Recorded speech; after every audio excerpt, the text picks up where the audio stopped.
Good evening and welcome to Story Hour. I'm tonight's host, Laura Blackwell. My co-host, the marvelous Daniel Marcus, started Story Hour well past 3 years ago now, at the beginning of all those shelter-in-place orders, so that everyone would have a place where we could gather and enjoy stories together. And we're having so much fun. We're here every Wednesday, still. We have had so many wonderful writers come through, and we've gotten so much support from the community as well. I'm pleased to tell you that Story Hour for 2023 has a SIFWA Givers Fund grant, which is helping us out with, keeping all the tech rolling. So thank you, SIFWA. We appreciate that. And welcome back. Welcome back to two wonderful writers, Gemma Files and Gordon B. White, two favorites who we just had to have back in spooky season.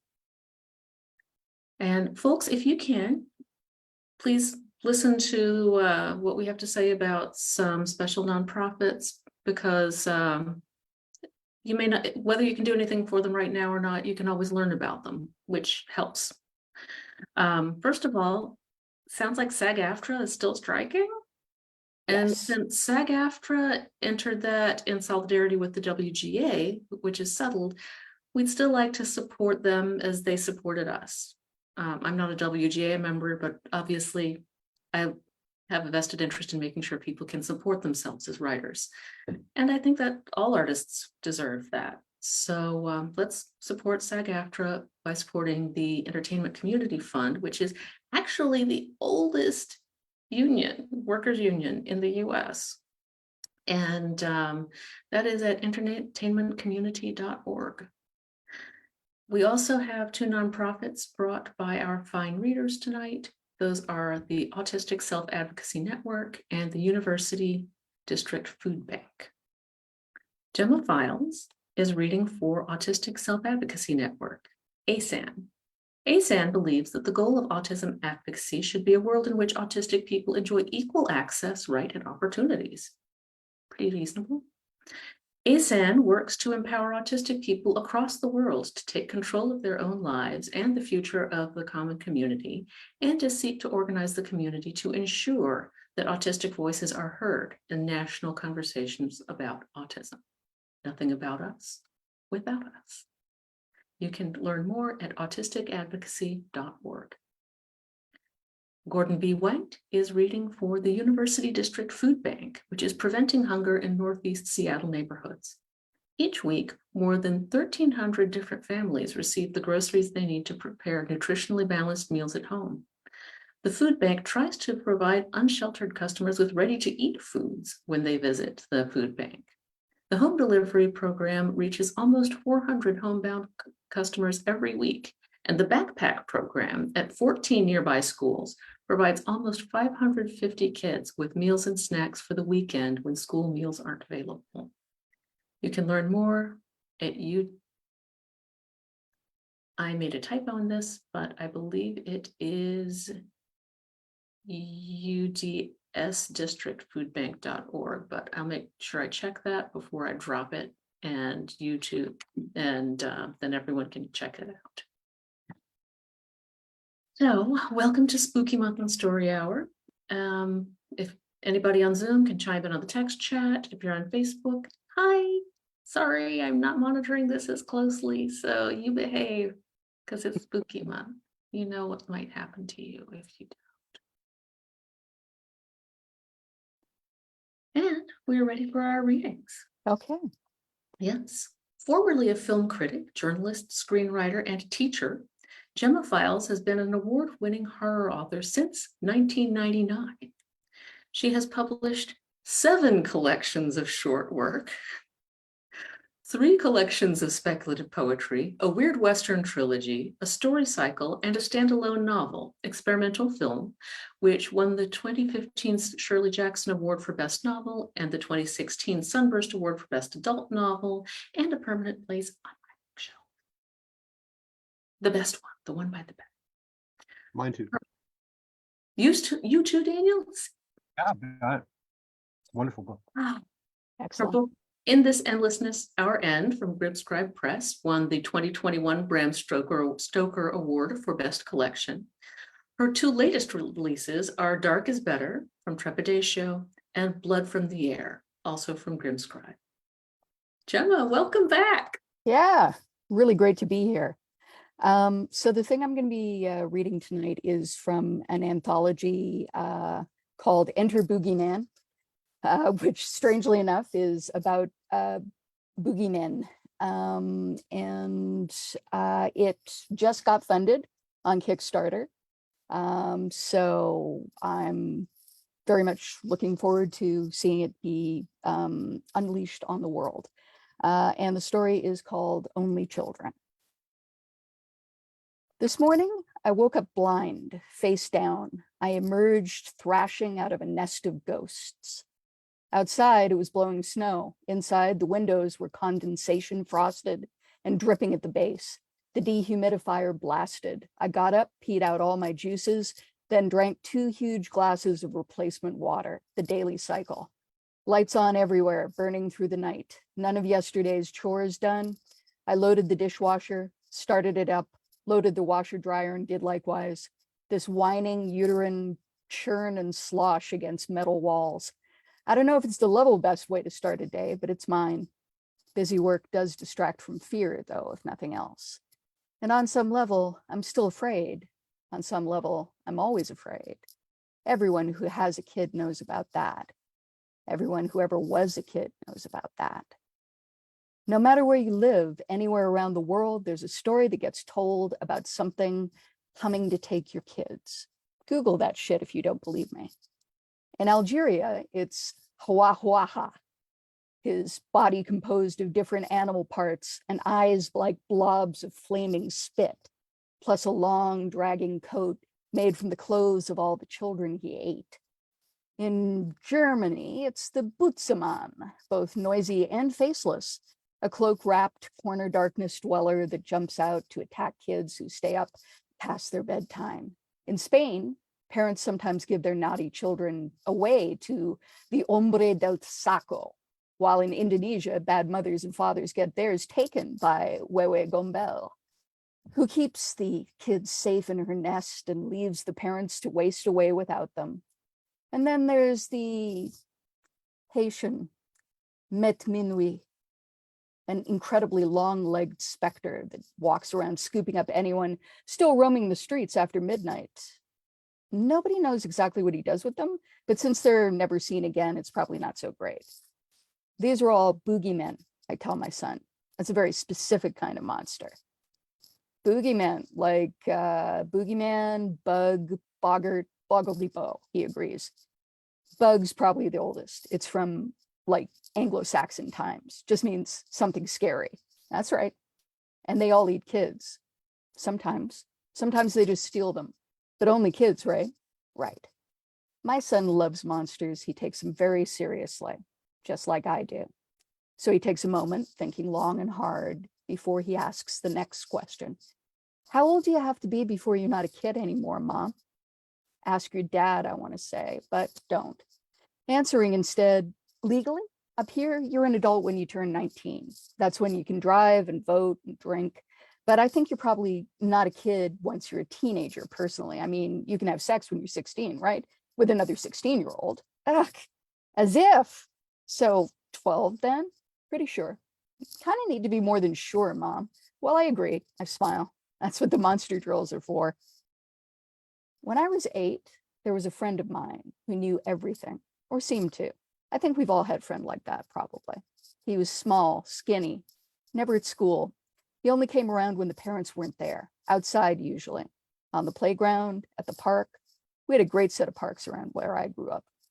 On either side of the ravine, you could get off at Summerhill TTC station, start walking, and get right within reaching distance of home before you ever had to get onto the street. There's only one park where I live now, and I do take my son there when he asks, but he knows the rules. How he has to be situationally aware, 360 degrees, from the time we enter to the time we leave. Can't just get caught up in shit. Has to keep with me, flank my stride, neither too close nor too far away, and take photos as he goes with his phone, just like I do. How do you know what to take photos of? He asks. I just feel it. You can too, I'll bet. Try snapping anything that interests you, anything that makes you want to look at it twice. That's a good place to start. He nods, internalizing the idea. I can see a rumble around inside him, hitting against the sides of his mental pinball machine, ringing up points. God, I love that guy. Think I could be good at it someday like you? I shrug. Well, you're smart enough, and you don't wear glasses yet, so good enough, I guess. Then tapping my own specs and smiling. Better than me eventually. Mom, you know what I mean. Like people paying me for photos type good? Sure, why not?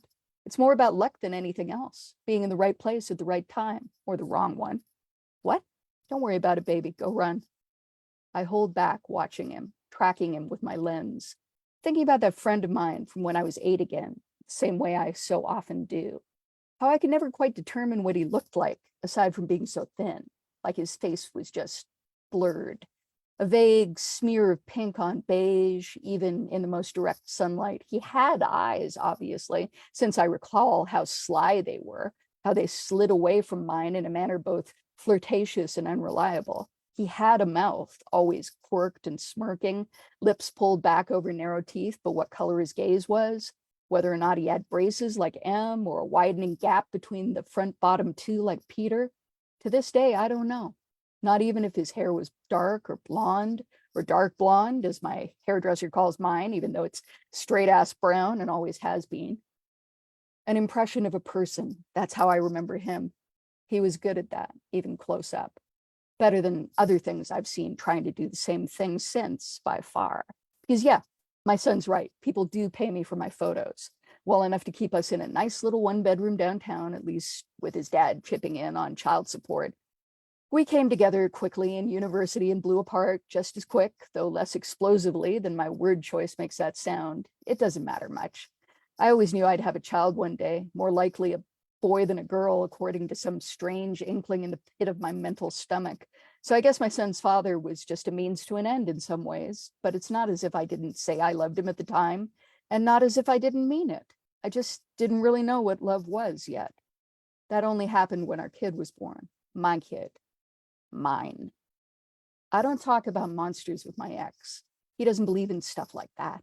And getting him to the point where he did believe in it would take far too long for him to be useful. That's okay, though. I have my son, and he has me. He will always have me. Most people find my photos disturbing. Even the ones who pay me for them. They think I've made them that way. Sometimes they want to know how. Sometimes they tell me not to tell them because that would spoil the effect. I stay quiet either way. I mean, it's not like I can't mock up photos, obviously. That's how I make the big bucks every once in a while. Emergency money, accident money, bug out money, fuck off money. It's always good to have, even if all I usually do is stick it in a Tangerine account and let it accumulate. The equivalent of hands-off sex work by my fartsiest friends' standards, but I don't care what they think, not so long as they get me what I need. I'm the only person in Toronto who specializes in arranging photo spreads that look like crime scene photos, so far as I know, let alone in taking pictures for people with a death fetish, people who fantasize about what their love objects would look like if they were dead, or about what they'd look like if they were dead themselves. I source out all the stuff I'm not qualified for to a select crew of models and effects artists, people who can't get work this high paying any other way. One of them is this awesome self-taught body painter who does YouTube videos, for example, making herself into a series of living optical illusions. Another is her favorite muse/hookup, a woman who's 6'6" and 123 pounds with extreme body tissue laxity due to Marfan syndrome. I set up the scenes and my friends prepare or pose in them. I take the snaps and we all get paid, never knowing who wants them or why. It's all done anonymously over the web with the help of yet another friend. After which I modify them enough to be unrecognizable outside of the wank book of their commissioner, superimposing the facial features and bodily signifiers of whoever the customer wants to see like that. It's creepy, Sarah, my ex used to complain. Hell, it's not even consensual. Sure it is, I'd reply, mainly. Seriously? Then so is necrophilia, I guess. Oh, come on, Tolliver. Necrophilia is a legitimate health issue. This is like Halloween makeup. Just a bit more hardcore, you know, like the zombie walk. Nobody's fucking at the zombie walk, Sarah. Nobody's fucking in my pics either, Tall. Where do you see anybody rubbing uglies here exactly? Show me. And Mom, Dad, our son would say, not looking up from his crayons, please don't use the F word. Sorry, buddy. Tall would agree automatically. Sorry, baby, I'd chime in, and then half wink, half smirk at him over little T's head.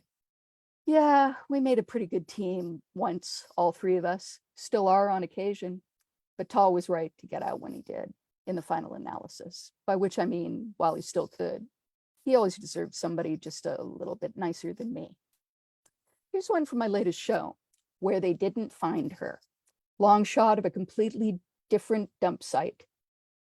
Double exposed with collage elements culled from Toronto Police Department photos gotten via that third friend of mine. The body in question was found 2/10/2019 in a shallow depression in the weed fields between where Coalsack Park backs onto the Don River's west side hiking trail, skeletonized almost entirely except for the hands and feet, lumpy inside socks. Prints were gone due to decay, wet leather gloves over bone and mush, forensic odontology used for ID. Cause of death determined by stab marks through the clothes. 21 stabs clustered on the torso. But like I said, the site I photographed for wasn't hers. It dates back far further to August 1990, to the summer when I was in 8, in fact. There's a thing that lives down there, you know, our friend who seemed to know everything told us that day. Under the bridge. What, like a troll? Em asked, still braiding a dandelion chain. Her hands were covered in sticky juice and green smears, reflected yellow dancing underneath her chin. Not like that, no. Ooh, you mean like the boogeyman? This from Peter, who always had to have the last dig. But our friend just turned to smirk at him, replying with laudable contempt, the boogeyman is bullshit, dummy. Parents made him up. Go to bed or the boogeyman will get you. This is real. No, it isn't. Sure it is. I know where it lives. I can show you. Because here's the truth, okay? Kids don't want a house made out of sweets. Kids don't want a van full of puppies or a moment's taste of grown-up status. Kids don't want money dropped down a sewer. Well, I mean, yeah, they do want all those things, obviously, given how many purely human predators have caught kids by dangling these things in front of them. But more, much more than any of the above, kids want a secret. Guess that could be cool, Peter finally admitted, trying to sound diffident. Hey, I'm Yin. Okay. Sarah?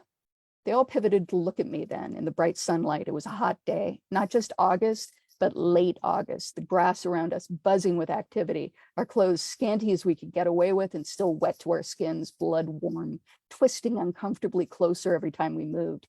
Yet in that moment, I remember I felt a weird kind of chill, internal, fluttering round inside me, an implication of infection, a sense of wrongness, which almost seemed to whisper, no, don't.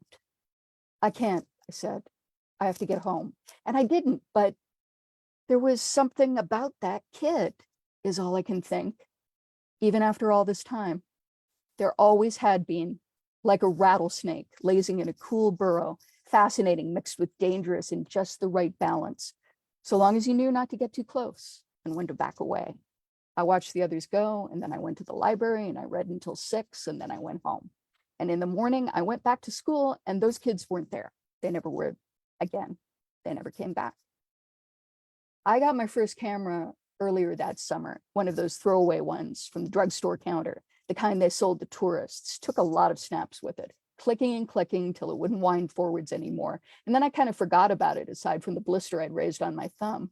So it wasn't until afterwards, after all the foo-for-all with the cops and the journalists, the hysterical news coverage, neighborhood parents forming a scrum both in front and in back of the school for weeks, refusing to let us anywhere near that downsloping gully inside which they'd found what was left of Em and Peter, coiled together like some slack-sucked, boneless chimera, that I finally got the film developed because I wanted memories of my two bestest friends in all the world that I could pin up on my walls. Ones that'd make me forget the porous newsprint spectacle of that browned up, withered dandelion chain still hanging around what used to be Em's neck, under a tarnished braces girt permanent gasp of pain, or Pete's split teeth jutting up from his lipless bottom jaw like a pair of dull little eyes, something small and terrified, trying its level best to burrow down and hide inside his mouth from something bent on its destruction and failing miserably.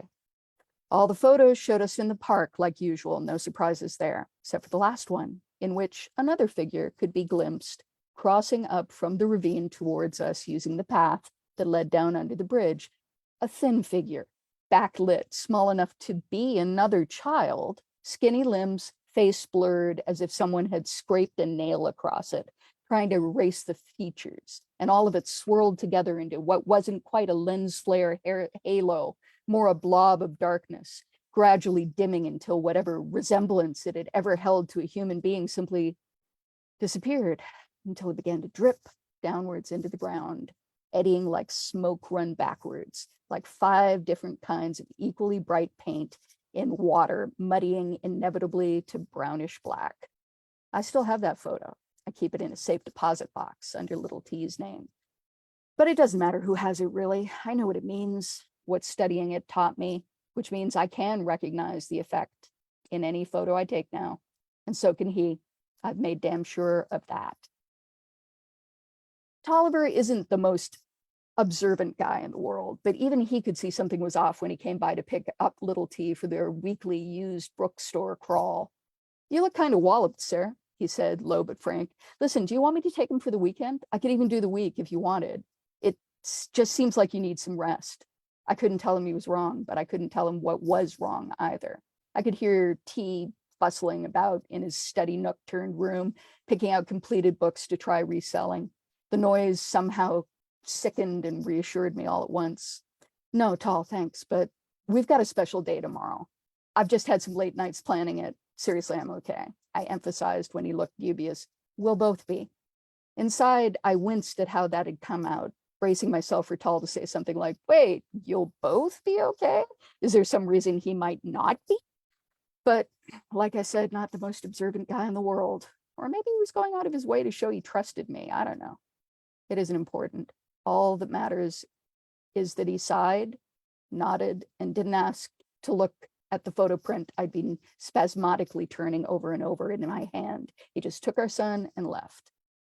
I waited 10 minutes before looking at it again, just on the off chance they'd come back for something that T had forgotten. It hadn't changed. I'd gone to the park by myself, walked around, enjoyed the sound of kids running over green grass under trees, chasing and being chased by dogs. I like watching dogs play as long as it's from a distance. Intermittently, I'd taken photos with my phone, surfed through them on the subway ride back home, not thinking about anything except what might make a good backdrop for the next corpse face collage. And then I'd made some strangled, startlingly loud noise and jerked in my seat, shocking the elderly Punjabi woman next to me into a spasm of her own that snapped her elbow against mine and sent the phone clattering to the floor. "Oh no, I've damaged it," she said, after picking it up for me, genuinely upset. The screen must be bent. "Is that your son? I'm so sorry. Please give me your contact information so my husband can repay you." In the end, I had to show her other photos to prove it wasn't anything she'd done. She asked to look again at the last one and was silent a long time. "Something is very wrong with that child, isn't it?" she asked quietly. "No child should be that thin." "It's not a child," I told her. "I should delete that picture, I think, if I were you." "I plan to," I said, and I did, but not before getting home and printing it out, where I sat staring at it for hours, thinking. Because I have a kid myself now, I watch him pretty closer than my mom watched me, for sure. They call it helicopter parenting. Tell us how we're curtailing social development or some shit. But I watch him and I watch out for kids who hover around him, whispering. Kids who seem like they know everything. Skinny kids. I didn't even notice the kid in the park that day when I was taking the photos. Just a vague memory of a blurred form, glimpsed from the corner of the eye, noticed more for his ragged clothing than for a sly look or obscured face. Looking at the photo later, it was some kind of black, bleak miracle that somebody hadn't grabbed him and called child services or the police or someone. Those limbs were too long, too wire-thin, too pallid to look human, even for a second. Skinnier even than I remembered my old friend being 30 years ago. But people do watch their kids more closely these days. Families are smaller. They go outside for far less. There's more fear, less trust, less opportunity. So maybe it's no surprise that whatever that thing is, it's getting thinner. Must be pretty fucking thin by now. Pretty desperate. And now I'm going to tell you something that will really make you dislike me. I've told you how I always knew I would have a kid someday, that I would have to have one. But can you guess why? Oh, I think you probably can. And none of that means I don't love him, though the tensile strength of that love has certainly surprised me over and over again. It still does. He's taught me so much about myself, little T has. Who I am, who I can be. The other day, when I thought I'd finally found that old friend of mine, I sat up straight. Not because I really thought my son was in danger. He isn't. I've taught him better than that. Not because I thought that thing who killed my real friends might know who I was, aside from T's mom. I don't think he'd recognize me now, not the same way I know I'd recognize him. I've changed a lot, and not just from growing up. No, it was because even now, I don't know if I can kill a kid, not even if it's just something that looks like a kid. But for my kid, mine, I damn well know I can try. And the thing is, little T won't be in danger forever. He knows that too. I've shown him the statistics. These things hunt within a narrow age range, and he's almost past his eat-by date. Still, if it doesn't happen soon, if it doesn't work this time, there's nothing at all that says we can't try again. He's a handsome boy. He'll be a handsome man. I look forward to being a grandmother.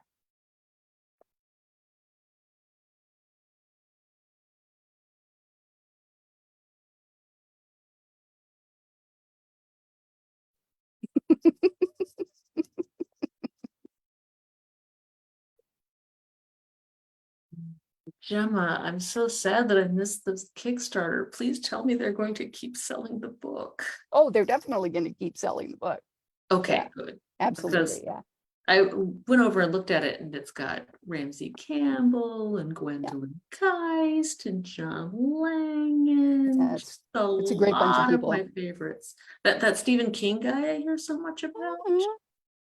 It's not Yeah, bad. actually, I'm reading one of his books right now. It's really fun. But thank you. You're welcome. Thank you very much for letting me read that. And yeah, You are always welcome here, Gemma. thank you. Thank you so much. Mm. Well, it is our way in between the writers to just take a moment, take a breath, let the first one settle in, or if you need, expel it completely from you, and then be ready for the next one.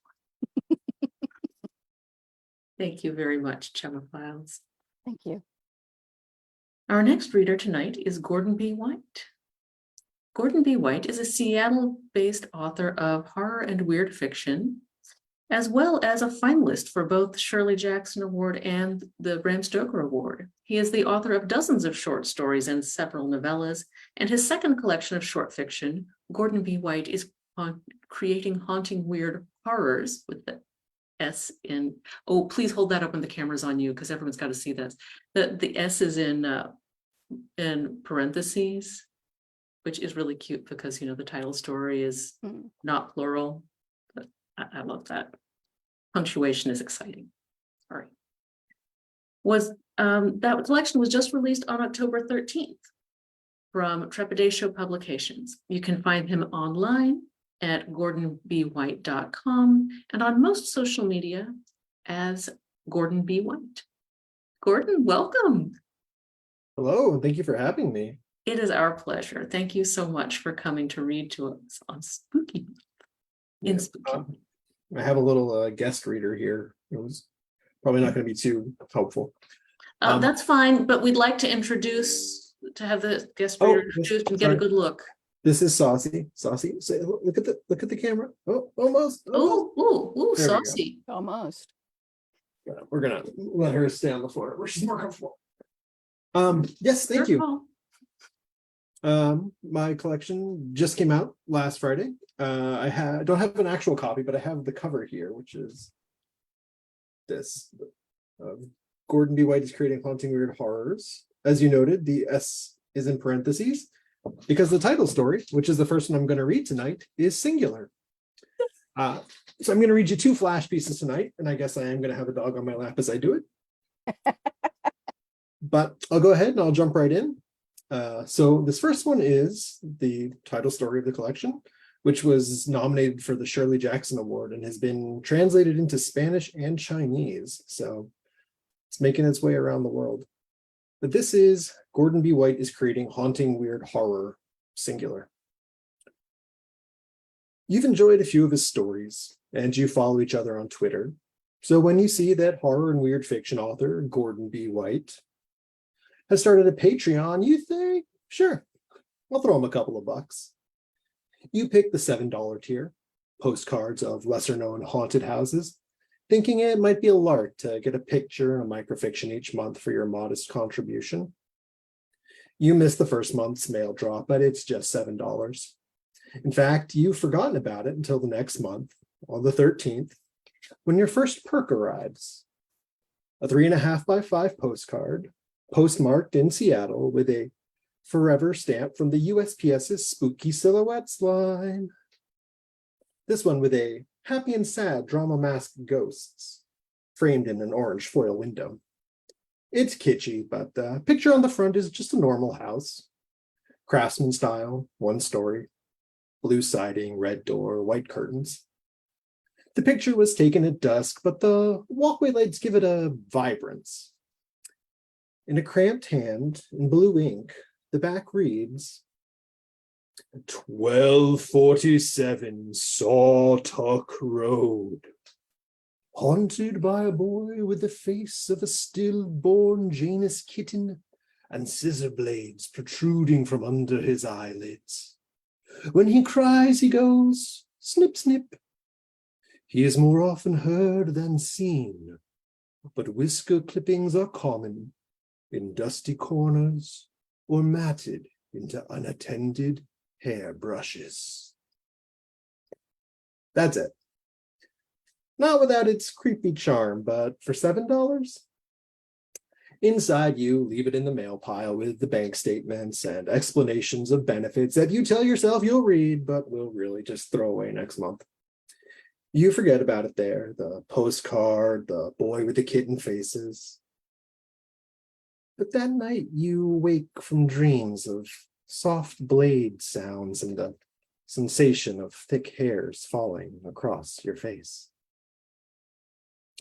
Next month, on the 13th, the second postcard comes. The house on the front is 2 stories, boxy with Tudor-style trim. The lawn is unkempt and a pink bicycle with training wheels is lodged in the hedges. Why, you wonder, would someone leave it like that if they were having a photo taken? 329 Mantooth Drive.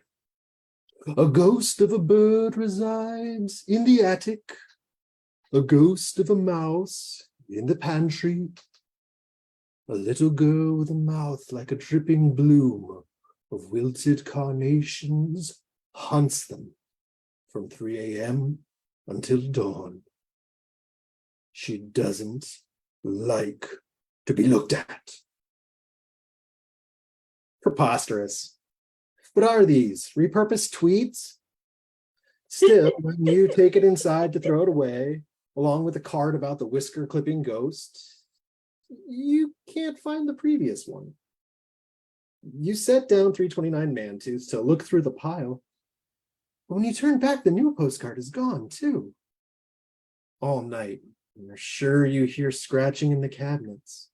And when you wake up in the morning, you catch the hint of a sweet smell that could be flowers or rotting meat.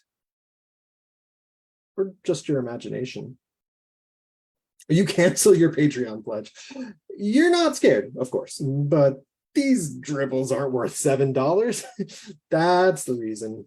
Value. And when you go to unfollow Gordon B. White on Twitter, only to find that his account seems to have blocked you and his DMs are closed, just proves you were right.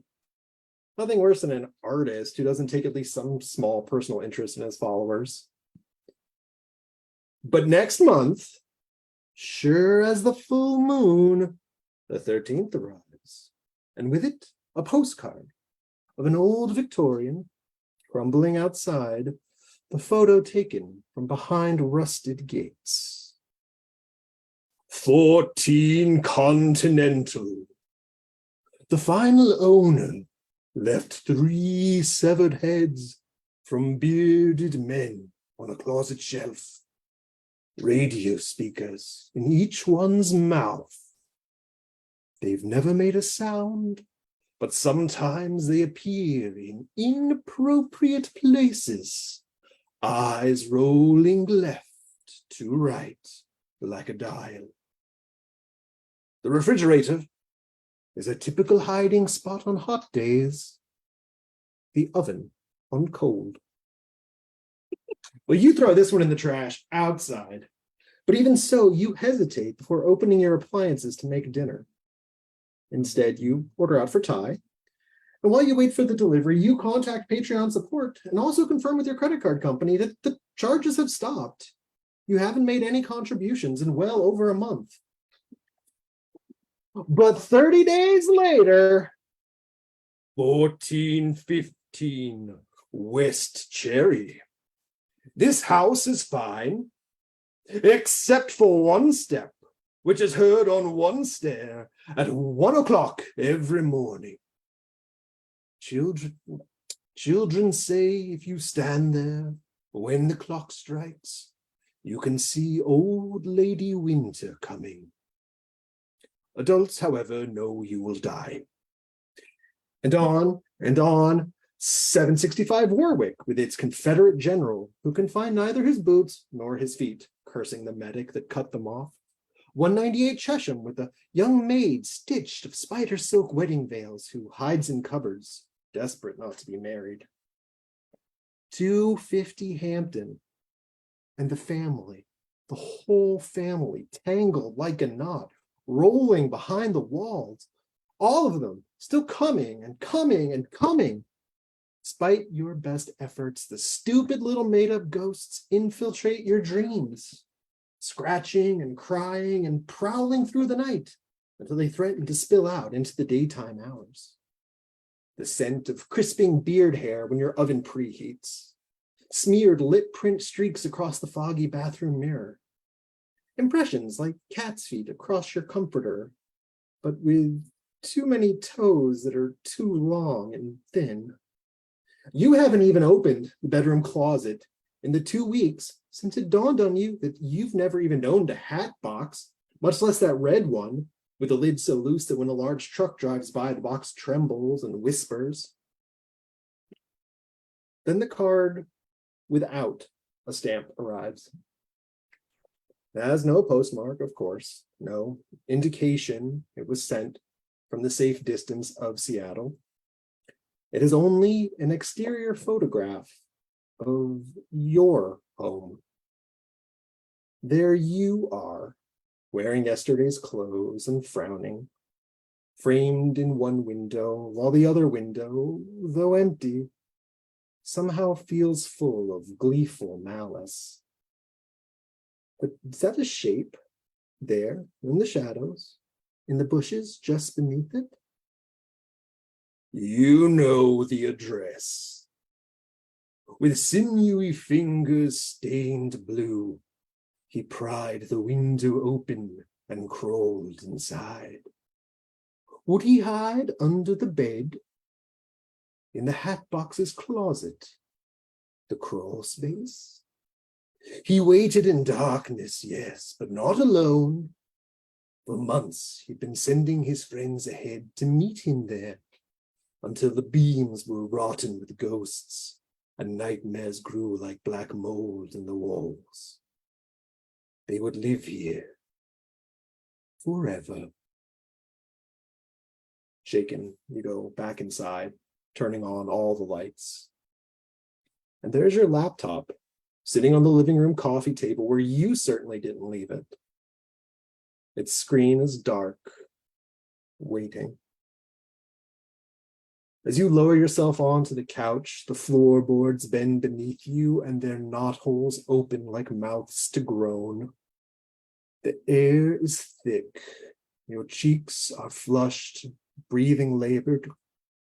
You reach down to wake the computer, but the trackpad is cool and greasy and leaves an inky smudge across your fingertips. As you look around for a paper towel or a rag to wipe your hand, you could swear a bulge in the wall quickly flattens, as if embarrassed at being caught. A heavy truck rumbles by outside, and down the hall, from the bedroom, something snickers. Back on your laptop, the browser is open to Gordon B. White's Patreon page and has been scrolled down to highlight the notification that he now offers 2 new support tiers. For a recurring $8 donation, Gordon can take 1 ghost per month, put it in a postcard, and send it away. It can find a new home far from you.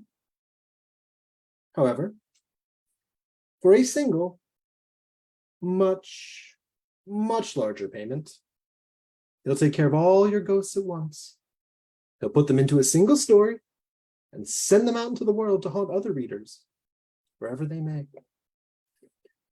As you sign into your Patreon account, the sound of scissors, the smell of carnations, the creaking stair, the shuffling beneath the floor, all of it pauses.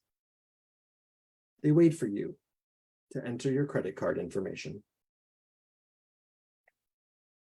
And that is Gordon B. White's Creating Haunting Weird Horror. So much fun. Thank you. I'm gonna read you one more piece of Flash. Or I guess it's short. It's not technically Flash, it's Flash Plus. We'll say. It's Beefy Flash.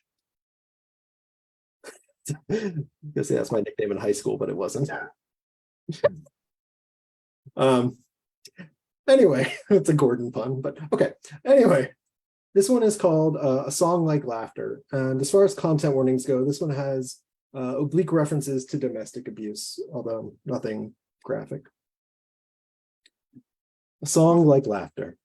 All right, we gotta hop off of this one. Katrina had only just brought Bradley back inside and set him on the floor when a burst of hollow rapping shook the front door of their trailer. She wasn't expecting anyone. Friends were scarce and her family hadn't visited since Bradley was born, and she hadn't heard the crunch of gravel in the driveway. Still, that didn't mean it wasn't Bradley's father, Joshua. He often dropped by unannounced and sometimes without his car. The bartender had taken his keys. Bracing herself, Katrina picked up her heavy toddler and trudged beneath her burden toward the door.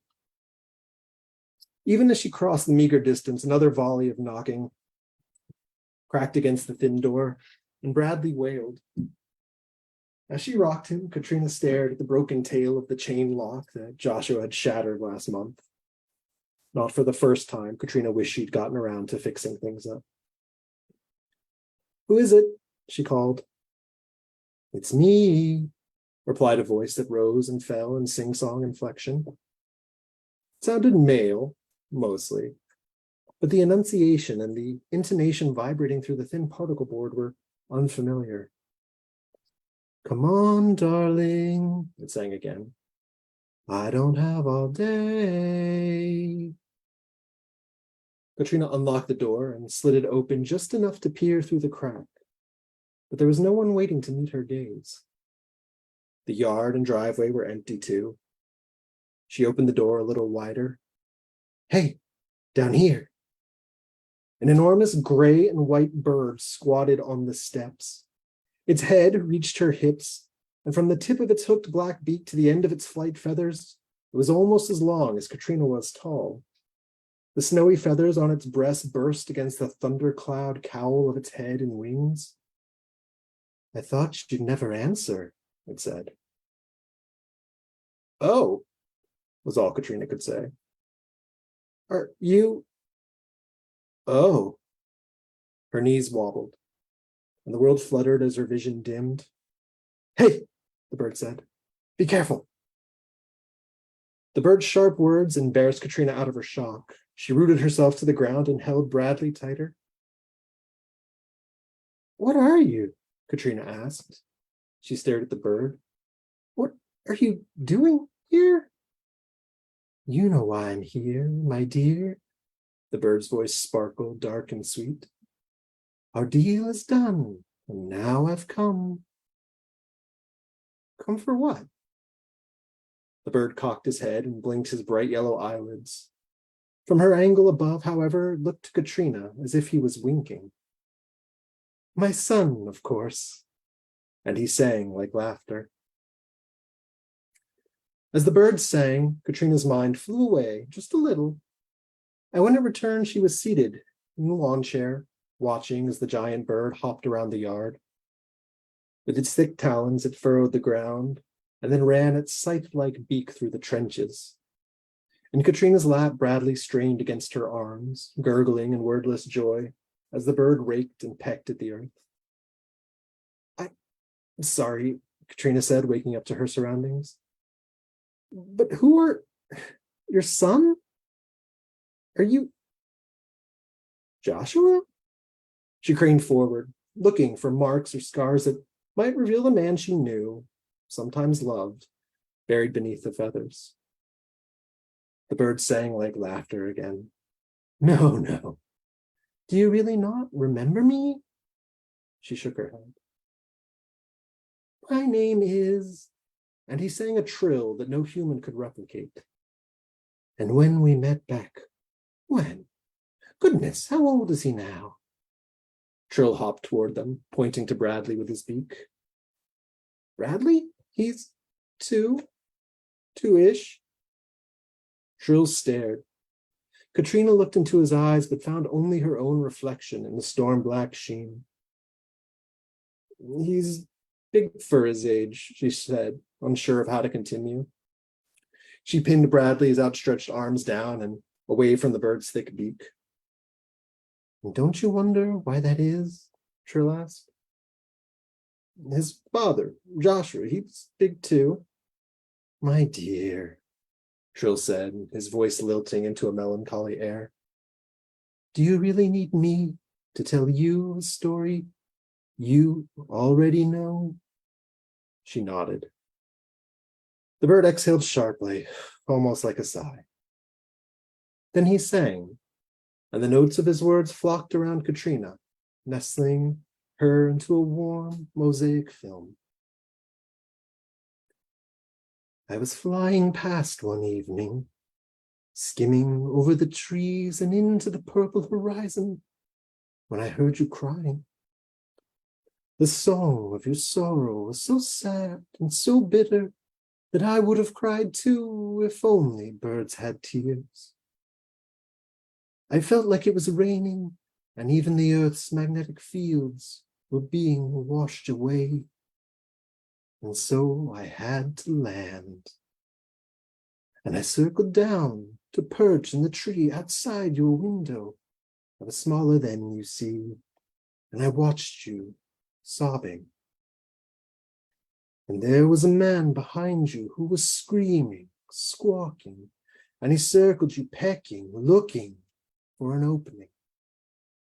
And then he flew away, and the door slammed shut behind him. And you were by the window, framed in the light from inside. You put your hands on your stomach, and you cried, and you cried. And then I knew what I could do for you. So I came back the next evening. You were alone, but you were still crying.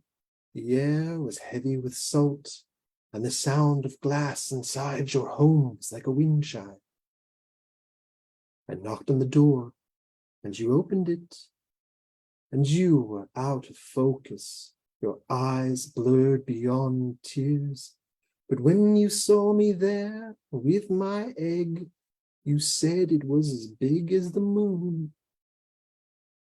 And the glow from the porch light lit as you held it in your hands, no longer trembling. The luster spread up across your arms and face and eyes and body, and you said, looking through me and through the shell and through the light, you said, I used to have one of these.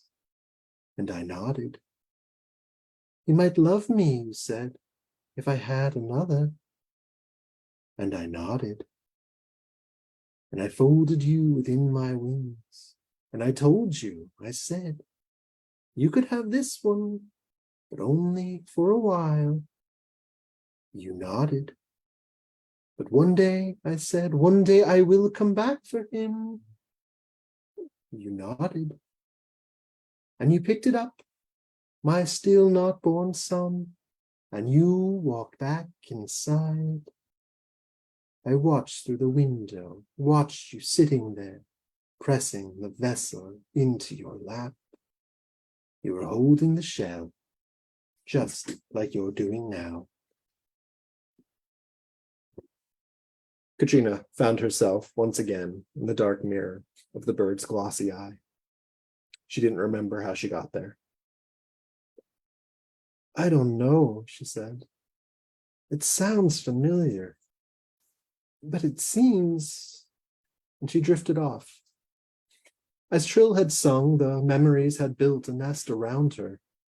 Now that he had stopped, however, the stitches of her recollections were unraveling. But maybe, just maybe, it was like he said. Those had been such black days. And now, my dear, he spoke again, I have to take him back. But you can't, she said. You can't. I've kept him, and I love him. And I thank you for that. But now it's time for me to take him. You can be free again. I don't think so. I don't know. I don't. Think the open sky, the clear blue that awaits you. I don't want to be alone, Katrina whispered. But aren't you already? But my son, Katrina said. My son, Trill sang. The sky darkened between them as the sun dipped behind the tree line, spreading its shadow across the lawn like a great dark wing. You don't want this, he said, shuffling closer. Bradley cooed and reached out his soft pink fingers to rub the hard black hook of Trill's beak. Trill's breath rumbled softly as a new song, like some lullaby from a strange and distant country, crept from his tufted throat and wormed into Katrina's ears. You said it yourself, he's big for his age, but that's still albumin, and soon you'll see him change. Katrina shook her head. Does he have all his teeth? No. That's because soon the points of his beak will protrude through his gums. And what you see now, these hen's teeth, will fall to the ground like snow flakes of bone. Katrina pulled Bradley closer into her lap. Trill sang on, the images fluttering behind her eyes. You'll see it soon, he sang. Soon the pin feathers will sprout from his back. He'll itch and he'll scratch, he'll cry and you'll cry. You'll pull at the tiny bits, digging at them like weeds, but the roots will come out in clumps, and they'll bleed, and they'll bleed. Katrina shook her head again. And he's heavy now. You said it, you did, he is. But soon his bones will be thin and hollow like paper, his fingers stretching back to his elbows, and his shoulders locking into new forms. Katrina started to cry. Has he started talking yet? Trill went on, the air around Katrina roiling. He won't, you know. Any day now you'll hear him singing to himself like this. And Trill warbled. Trill hopped and shook his feathers, the agitated rustling like bushes in a violent gale. And when the children, the neighbor children, and then the rest of the world begin to see how he's changing, whose son he really is, then they'll know Trill croaked once. Then they'll know what to do. What? Katrina asked, bracing as if for a blow. What will they do? They'll take him and cage him, strip him, pluck him, scrape him, open him up at the joints and stop! Katrina sobbed. Stop. Bradley had left her lap and was wiggling his way across the ground. The bird leaned over and nudged the boy with the curve of his beak. The scaled feet were large enough to carry Bradley, provided that Trill held him gently between his four toes. Seeing them so close together, Katrina couldn't detect the family resemblance. The children changed so much as they grew, and she didn't even recognize much of herself, if any, in the boy. They'll blame you, the bird said, lifting his wings as if to shrug. They always blame the mother. Katrina blinked again and again, but the images and lyrics from his story song still drifted in her eyes. I know, she said finally. I can't keep him, can I? Nor do you want to, Trill said. He nuzzled her hand, clicking as he did. But I need you to give him to me. In a dream, Katrina walked over to where Bradley squirmed. She picked him up, kissed him quickly, then placed him down in front of the enormous bird. Can I go with you? She asked, but stared at the ground. No, Trill said. I can't carry you both, and you can't fly. Can't I just have a little longer? She sank to her knees. No, Trill sang. We have a long way to go, and I'd rather not be late. Katrina wept and tore at the grass. She clawed her nails through the dirt as Trill's talons and tail feathers bobbed across her field of vision. She watched the broken leaves rise beneath the beating of his wings and saw Bradley's feet leave the ground straight up and out of sight. His squeal of joy echoed through the clearing, spiraling out in the wake of their ascension. They left Katrina beneath them, dark and small in the dying day. Dada? Bradley said, reaching up to the talons that held him high in the evening sky. Sorry, kid, Trill said, but I've never seen you guys before in my life. And he sang as he flew, sang like laughter. That's it, the end. Both of those are in the new collection, along with 13 other stories. So. What an evil bird. I know. I described him in the promo as a mischievous bird, but a little bit more than mischief. Then again, who am I to speak of evil? Right. I mean, I find that's high praise coming from you, Gemma, actually. Yeah, Gemma, I think you're actually rather an authority. Oh, you know. I learned it from you, Gemma. We learned a lot from her in that class. Yeah. See, this is for everybody who doesn't know this. Gordon and I took a class from Gemma together years and years ago, and both had a great time. We didn't actually know each other at the time. We figured it out later. And we actually both sold the stories we wrote in that class too. Yeah. Yep. And Gordon's got into Best of the Year too, anthology too. So, you know, Yeah. she's not just good at the writing and the reading stuff. She's also a really wonderful teacher. I've been really, really happy nurturing other horror authors, I gotta say. I'm at the moment hammering out a potential new deal with Apex to do some teaching for them. Wonderful. nice. Yeah. Wonderful. I know Premi's teaching for them. Yeah. It's they're definitely building a good curriculum there then. Yeah. Yes, their Lit Reactor's loss is their gain, I guess. And the loss of Lit Reactor. They were wonderful. That was a wonderful, wonderful place. Yes, That's yes. I such a took a good few time. classes there and all of Yeah. them were good. All of them were But good. I will also point out that I have one last course at Lit Reactor, which is starting on the 24th. Oh, that's actually going to be one of the last ones they have, right? 'Cause That's they right. close right at the Yeah. end of the year. Yeah, All and right. it's going to be my usual write what you fear. I still have my notes from that one. The folder is called Fear Files. Yeah, they haven't changed a whole lot, but you know. I It steal was a- those exercises whenever I mentor for the HWA. I was like, here's a great idea I came up with. Perfect. It was a great class. Folks, if Um, you can, go jump on that because you only have a little time left. That's true. Wow. All right. And Spooky Month continues on Story Hour through the end of October as well. Next week, our readers are Nadia Bulkin and Timothy Huguenin. Ooh, Right? Great. Nice pairing, I thought. Very. yeah. Yes, and they both seem happy about it too. And I do recommend checking storyhour2020.com the day of any reading, just to, in case there are changes. Hardly ever happens.